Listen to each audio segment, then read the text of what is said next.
Dans de nombreuses parties du monde, Daisy Dale, les années 1960 sont connues comme la décennie du changement.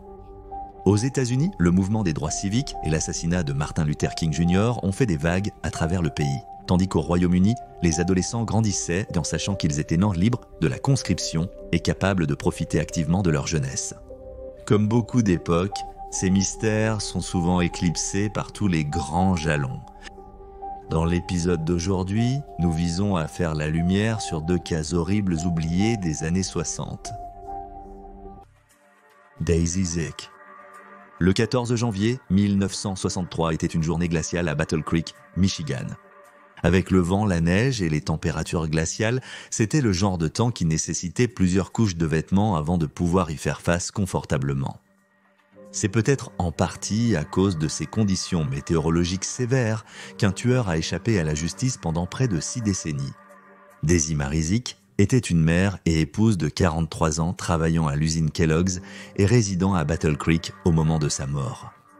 Le matin du 14 janvier, elle a préparé son déjeuner qu'elle emporterait au travail et a parlé au téléphone avec plusieurs personnes, dont son mari et un ami. Elle s'est préparée pour aller prendre un café avec un ami avant le travail. Cependant, les plans de Daisy ont été interrompus. Vers 10 heures ce matin-là, un voisin a aperçu de sa fenêtre un homme s'avancer vers la véranda des Zick. Quand la police est arrivée sur les lieux plus tard, ils ont trouvé les preuves nécessaires pour retracer les mouvements de l'homme de 40 ans après 10 heures. On pense que Daisy connaissait son meurtrier et l'a laissé entrer dans la maison. Dans la cuisine, elle les a affrontés, puis a essayé d'utiliser le téléphone, sans doute pour appeler les urgences. C'était avant la création du 911, donc c'était moins facile qu'aujourd'hui. Cependant, l'agresseur de Daisy a coupé la ligne téléphonique avec un objet tranchant, probablement la même arme qui a été utilisée pour la tuer, qui a été déterminée être un couteau d'abattage utilisé par les travailleurs de l'usine Kellogg. Après que la ligne téléphonique a été coupée, Daisy s'est enfuie dans la chambre principale, où elle a été frappée à la tête et assommée pendant un court instant. Pendant ce moment de calme, le tueur a pris la ceinture de sa robe de chambre dans la salle de bain et a attaché ses mains. Elle a ensuite repris connaissance et a lutté avec l'auteur, qui l'a poignardée plusieurs fois alors qu'elle était sur le lit. La quarantenaire a réussi à se libérer et a couru vers la chambre d'amis. Ici, elle a été poignardée plusieurs fois de plus dans le torse et s'est effondrée, entraînant l'unité IFI avec elle. Ensuite, le tueur est démonté sur elle et l'a poignardée à mort. Le corps de Daisy a été transpercé 27 fois au total avec le couteau à éplucher. Après sa mort, le coupable a vidé le contenu de son sac à main. Ils ont pris de l'argent et les clés de sa voiture et ont fui la scène dans sa Pontiac Bonneville blanche de 1959. La voiture a été retrouvée abandonnée sur l'avenue Michigan, l'une des routes les plus fréquentées du comté. Le tueur a été vu par plusieurs témoins, à la fois conduisant la voiture de Daisy et plus tôt lorsqu'ils sont entrés et sortis de la maison, mais malheureusement la description de l'individu n'est pas idéale. Il portait à plusieurs couches à cause du temps extrêmement froid, ce qui les rendait difficiles à identifier. Le cas de Daisy a été compliqué par le fait que les possibilités semblaient être infinies. La quadragénaire était impliquée dans une série d'affaires en cours et alors que les enquêteurs ont commencé à travailler sur l'idée qu'elle avait été assassinée par un amant jaloux, un ancien petit ami rejeté, un époux en colère ou une petite amie, ils n'ont pas pu initialement identifier de suspects solides. Les collègues de Davis à l'usine Kellogg's ont été interrogés et soumis à des tests de polygraphe, mais cela a très peu renseigné les autorités et n'a pas permis de faire avancer l'enquête. Son mari, Floyd, décrit comme un alcoolique qui avait également des affaires, a été innocenté grâce à un alibi en béton et au fait qu'il a réussi un test de polygraphe. Très peu de preuves avaient été laissées sur les lieux. Les seules choses découvertes par les enquêteurs étaient des fibres laissées par les gants du tueur et une seule empreinte digitale dans la voiture de Daisy. Plusieurs années se sont écoulées avant que la police de l'État du Michigan n'identifie enfin un suspect. Le facteur Davis, William Daly, a attiré l'attention des enquêteurs pour plusieurs raisons, notamment sa description de la porte de son garage le matin du meurtre. Ne correspondait pas à ce qu'ils savaient être vrai. De plus, des habitants ont mentionné qu'il leur avait dit qu'il avait vu la quarantenaire nue et qu'il était connu pour avoir un tempérament violent, ayant un jour dit à sa belle-fille qu'il savait qui avait tué Daisy et prétendait qu'elle finirait de la même manière. Daly a dit aux forces de l'ordre qu'il avait vu un homme marcher sur l'avenue Michigan près du restaurant Chuck Wagon vers l'heure où la voiture de Daisy avait été abandonnée, mais a ensuite changé cette déclaration pour dire qu'il avait vu une femme. Bien qu'il ait été difficile d'obtenir une description précise de l'agresseur de Daisy en raison de la situation vestimentaire, on a dit que la coiffure de Daly correspondait à celle de l'homme que les témoins ont vu dans sa voiture et qui a été vu quittant sa maison après que le crime ait eu lieu.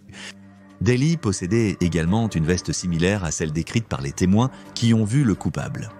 Il aurait arrêté de la porter après le meurtre. Cependant, les enquêteurs n'ont jamais pu déterminer un motif pour expliquer pourquoi Daly avait attaqué Daisy. Il ne semble pas non plus avoir trouvé de preuves concrètes le liant à l'affaire. Il a refusé un test de polygraphe jusqu'à sa mort. Aucun autre suspect ne semble avoir été identifié dans l'affaire de Daisy, qui reste non résolue. Si vous avez des informations sur son meurtre, vous pouvez contacter les Michigan Crime Stoppers au 1-8007 732587. Louis Allen. Né le 25 avril 1919, Louis Allen a passé une grande partie de sa vie à résider dans un comté de Viande, Mississippi. Dans les années 60, le PC salé, le pays avait une population principalement composée d'Afro-Américains, et son économie était basée sur le travail agricole tel que l'élevage laitier et l'exploitation forestière. Comme une grande partie du Sud-Américain pendant cette période, les citoyens d'un comté de Viande étaient soumis à des abus horribles et brutaux à la fois par les lois en vigueur à l'époque et par les résidents blancs de la région. Les lois de ségrégation étaient en vigueur à cette époque et la constitution de l'État du Mississippi rendait la vie difficile pour quiconque n'était pas blanc, privant de leurs droits les personnes noires en utilisant des moyens tels que les impôts électoraux, les tests d'alphabétisation et les clauses de grand-père pour les dissuader et les empêcher complètement de voter. Entre 1940 et 1960, la population noire de l'État a diminué de 29%, beaucoup partant pour chercher un meilleur traitement et des opportunités ailleurs, se dirigeant vers les États du Nord et du Midwest. Cependant, malgré les difficultés d'être une personne de couleur dans le comté d'Amite, Louis Allen était déterminé à en faire sa maison. Il s'est engagé dans l'armée à l'âge de 23 ans et a combattu dans la Seconde Guerre mondiale avant de retourner chez lui, au Mississippi, où il a créé sa propre entreprise de bûcheronnage tout en travaillant comme ouvrier agricole. Ensemble, Louis et sa femme Elisabeth ont eu 4 enfants. Bientôt, l'entreprise familiale de bûcheronnage est devenue si prospère que Louis a pu acheter une propriété où lui et sa famille élevaient du bétail. Au début des années 60, une section locale de l'Association nationale pour l'avancement des personnes de couleur, l'Association nationale pour l'avancement des personnes de couleur, a été fondée par eux, le DOCV, Steptoe, dans le but d'enregistrer les électeurs noirs. Steptoe a été rapidement rejoint par Bob Moses du comité de coordination non violente des étudiants, Student Non-Violent Coordinating Committee. En août 1961, Moses a porté plainte contre un homme nommé Billy Jack Kasten. Kasten était le cousin du shérif du comté d'Amite, Daniel Bryant Jones, et était le gendre d'un législateur d'État pro-ségrégationniste appelé H. Hearst. Moses a allégué que Kasten l'avait agressé, lui et d'autres militants des droits civiques, conduisant une foule blanche à les harceler et à les attaquer. C'était la première fois dans le comté qu'une personne de couleur avait légalement contesté la violence blanche, mais cela n'a servi à rien.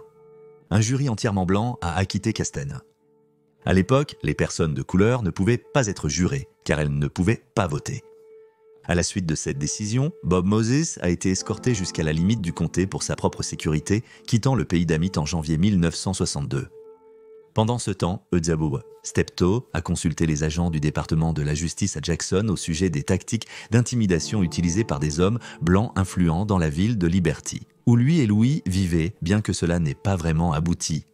Un mois après que Moses s'est porté plainte contre Kaston le 25 septembre, Hearst, le beau-père de Kaston, a tiré et tué un membre de l'Association nationale pour l'avancement des personnes de couleur nommé Herbert Lee à la Jean Cotton de Westbrook. 12 hommes, dont Louis, ont été témoins du meurtre. Une enquête menée quelques heures plus tard a présenté d'innombrables hommes si blancs armés, une scène si intimidante que personne ne souhaitait se mettre en danger. Chaque témoin, y compris Louis, a été poussé à donner un faux témoignage soutenant l'affirmation de Hearst qu'il avait tué Lee en légitime défense. En conséquence, Hearst a été disculpé de toute faute dans le meurtre. Cependant, rongé par la culpabilité, Louis a fini par avouer la vérité à plusieurs activistes. Ils l'ont incité à dire la vérité. L'activiste Julian Bond a dit à Louis qu'il devrait signaler ce qu'il a vu au Federal Bureau of Investigation, bien qu'il sache que Louis pourrait mettre sa vie en danger en le faisant. Bond se souviendrait plus tard, citation, « Il a menti lors de l'enquête de Hearst parce qu'il avait peur pour sa vie ». S'il avait impliqué un homme blanc puissant dans le meurtre d'un homme noir, il risquait sa vie. J'ai essayé de l'encourager à dire la vérité, mais vous savez, c'était comme dire « Pourquoi ne vous portez-vous pas volontaire pour être tué ?» Pourtant, Louis a suivi le conseil et est allé parler avec le Federal Bureau of Investigation et la Commission américaine des droits civiques à Jackson. Un jury fédéral devait examiner les charges contre Hearst, et Louis se demandait s'il recevrait une protection en échange de son témoignage. Un mémo du Federal Bureau of Investigation rapportait qu'il avait, je cite, « exprimé la peur qu'il pourrait être tué ». Malgré cela, le département de la justice a dit au père de 4 enfants qu'il ne pouvait pas lui donner refuge, alors Louis a refusé de coopérer et a plutôt répété la version des faits de Hearst. Malgré le fait qu'il n'ait pas témoigné contre Hearst, le bruit de la visite de Louis au département de la justice s'est répandu, atteignant les oreilles de la communauté blanche du comté d'Amite. Ses habitants blancs ont choisi de l'éviter et ont cessé de faire affaire avec lui, rendant difficile pour Louis de subvenir aux besoins de sa famille et de maintenir son entreprise à flot. En août 1962, Louis et 2 autres hommes noirs ont été pris pour cible par un individu non identifié alors qu'ils tentèrent de s'inscrire pour voter. Après cela, un homme d'affaires blanc lui a dit « Louis, la meilleure chose que tu puisses faire est de partir. Ta petite famille, ce sont des gens innocents et ta maison pourrait être incendiée. Vous pourriez tous être tués. » Le père de 4 enfants a signalé les menaces de mort au Federal Bureau of Investigation, mais ils ont simplement renvoyé l'affaire au département du shérif du comté parce qu'à l'époque, l'autorité fédérale avait une compétence limitée sur les affaires civiles. De plus, le Federal Bureau of Investigation a renvoyé l'affaire au shérif Jones, malgré le fait qu'il savait, comme le prouve une note de 1961, je cite, « Alan devait être tué et le shérif local était impliqué dans le complot pour le tuer. » Les choses n'ont fait qu'empirer pour Louis à partir de là. Une fois que Jones a été informé des menaces de mort, il a pris sur lui de personnellement attaquer et harceler Louis pour tout et n'importe quoi.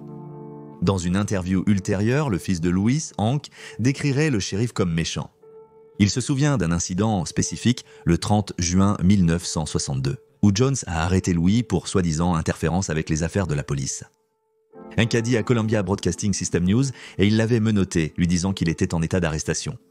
Papa a demandé son chapeau, mais on lui a dit qu'il ne pouvait pas aller le chercher. Papa a demandé si son fils, sur le porche, pouvait lui apporter son chapeau. Il a reculé, il a pris une lampe de poche et il a frappé mon papa et lui a cassé la mâchoire. Suite à son arrestation, Louis a été détenu en prison de comté pendant plusieurs jours et on lui a refusé des soins médicaux pour sa mâchoire. Après sa libération, le père a déposé une plainte pour agression auprès du Federal Bureau of Investigation contre Jones. Il a témoigné devant un jury entièrement blanc qui a rejeté l'affaire. En février 1963, un homme noir nommé Leo McKnight, qui avait travaillé avec Louis et avait essayé 2 fois de s'inscrire pour voter avec lui, est mort dans un incendie suspect avec sa famille. La communauté noire soupçonnait un assassinat. Aucune accusation n'a été portée. En novembre, Louis a encore été arrêté par Jones. Cette fois, il a allégué que le père de 4 enfants avait falsifié un chèque et était en possession d'une arme cachée. Les responsables de l'application de la loi ont menacé Louis de 3 à 5 ans de prison. Après 3 semaines de détention, l'Association nationale pour l'avancement des personnes de couleur a réussi à réunir suffisamment d'argent pour payer sa caution. Finalement, Louis a décidé qu'il ne pouvait plus supporter le traitement auquel il était soumis. Il était resté à Liberty, dans le comté d'Amite, pendant si longtemps parce qu'il s'occupait de ses parents âgés et malades. Mais après le décès de sa mère en janvier 1964, il a décidé de partir pour Milwaukee, Wisconsin, où vivait son frère. Cependant, Louis n'y est jamais arrivé. Dans la nuit du 31 janvier, la veille de son départ prévu, il a été assassiné sur sa propriété, pris en embuscade à la grille à bétail qui bordait sa terre. Son fils, Hank, qui avait 17 ans à l'époque, a trouvé le corps de son père. Partiellement sous le véhicule de Louis, Hank a été interrogé sur la mort de son père en 2011. Il a déclaré, je cite, « Le shérif Daniel Jones a dit à ma mère que si Louis avait simplement fermé sa bouche, il ne serait pas là, allongé sur le sol. Il ne serait pas mort. » Étant le shérif du comté, c'était bien sûr Jones qui a dirigé l'enquête originale qui a commencé le 1er février. Le Federal Bureau of Investigation s'est également impliqué après qu'un individu au département de la justice les a contactés pour suggérer que Louis aurait pu être tué en raison de sa prétendue participation à des activités d'inscription des électeurs. Cependant, quelques mois plus tard, en mai, le Federal Bureau of Investigation a clôturé leur enquête car ils n'ont pas pu établir si Louis était impliqué ou non dans ce type d'activité. Jones est arrivé sur les lieux du crime à 1h25 du matin le 1er février, accompagné du médecin légiste, qui a déterminé que Louis était mort depuis environ 2 heures. Il avait reçu 2 coups de fusil à la tête et avait probablement été tué à l'endroit où il a été trouvé. Aucune autopsie n'a été pratiquée sur les restes de Louis et aucune preuve n'a été recueillie sur son corps. Jones a effectué seul un balayage de la scène de crime où il n'a trouvé aucune preuve physique. Au cours des mois suivants, aucun motif ou suspect n'a jamais été identifié. Jones a dit au Federal Bureau of Investigation que son enquête était en cours, mais selon la documentation, il n'a mené aucune autre enquête. L'affaire n'a pas été revisitée avant 1994 lorsqu'un historien nommé Plater Robinson, qui travaillait à l'université Tulane en Louisiane, a commencé à examiner les dossiers de l'affaire. Ses recherches l'ont orienté vers Daniel Jones, qu'il pensait être le coupable le plus probable. En 1998, Robinson a enregistré une interview avec le révérend Alfred Knox Sr., un vieux prédicateur noir à Liberty, qui prétendait que son gendre, Archie Witherspoon, et un autre homme noir, Jack White, avaient été recrutés par Daniel Jones pour commettre le meurtre. Knox a déclaré « Mon gendre est allé avec lui ». Robinson a demandé de tuer Louis Allen, à quoi Knox a répondu pour tuer Louis Allen. Il ne savait pas où il allait jusqu'à ce qu'il monte dans la voiture. Et il a demandé « Tirerais-tu? L'abattrais-tu » À quoi il a répondu « Non, je ne vais pas le faire. » C'est ce que mon gendre a dit. Je ne vais pas le tirer. Si tu es venu ici pour le tuer, fais-le. Jones, dont le père était un membre de haut rang du Ku Klux Klan et qui était lui-même soupçonné depuis longtemps d'être un meurtrier du clan, a été approché par Robinson pour un commentaire. Jones a dit à l'historien qu'il était 100% certain que le clan était responsable du meurtre de Louis. Il a ajouté qu'il avait beaucoup de choses à regretter dans sa vie, mais a nié être impliqué dans le meurtre. Quand Robinson lui a dit que les 2 hommes l'avaient impliqué dans le crime, Jones a simplement répondu en déclarant que s'il y avait des preuves, il aurait été inculpé. Pour justifier la mauvaise enquête qu'il a menée après la mort de Louis, Jones a déclaré qu'il n'avait pas ordonné d'autopsie car la cause du décès était évidente. De plus, il a déclaré qu'il se souvenait avoir vu un pistolet par terre lorsqu'il est arrivé pour la première fois sur les lieux, mais cela contredit toutes ses déclarations précédentes sur la scène du crime. Jones a dit à Robinson qu'il avait 2 théories sur l'affaire, que c'était un problème domestique et que Louis avait été tué par un membre de la famille ou quelqu'un d'autre qui faisait partie de la communauté noire, ou qu'il avait été tué parce qu'il avait été témoin du meurtre de Herbert Lee et que quelqu'un n'aimait pas qu'il ait tenté de se rendre à la Federal Bureau of Investigation. En avril 2011, Columbia Broadcasting System a couvert l'affaire dans le cadre de leur segment 60 Minutes. Steve Kroft, leur reporter, s'est rendu à Liberty pour interroger les habitants. Cependant, il a été surtout accueilli par le silence. Kroft a brièvement interviewé Jones chez lui. L'ex-shérif a nié le meurtre de Louis et a invoqué le 5e amendement quand questionné sur ses liens avec le Ku Klux Klan. La plupart des personnes impliquées dans cette affaire sont maintenant décédées. Le révérend Knox est décédé en 2006 et Archie Witherspoon est décédé 5 ans plus tôt. Jack White est également décédé. Le Federal Bureau of Investigation a rouvert l'affaire entre 2006 et 2007 dans le cadre de son programme de Cold Case qui réexamine les affaires non résolues des droits civils. Et il a identifié Daniel Jones comme le suspect principal. Cependant, ils n'ont jamais pu recueillir suffisamment de preuves pour porter des accusations contre Jones, qui est décédé en 2013. L'affaire est toujours non résolue. Si vous avez des informations sur l'affaire de Louis, vous pouvez soumettre un conseil au Federal Bureau of Investigation en utilisant le site web tips.fbi.gov. Et voilà les faits. Veuillez laisser un commentaire ci-dessous avec vos propres théories et spéculations et n'oubliez pas d'aimer cette vidéo et de vous abonner pour soutenir la chaîne. Merci d'avoir regardé. Restez alerte, restez en sécurité et je vous verrai la prochaine fois.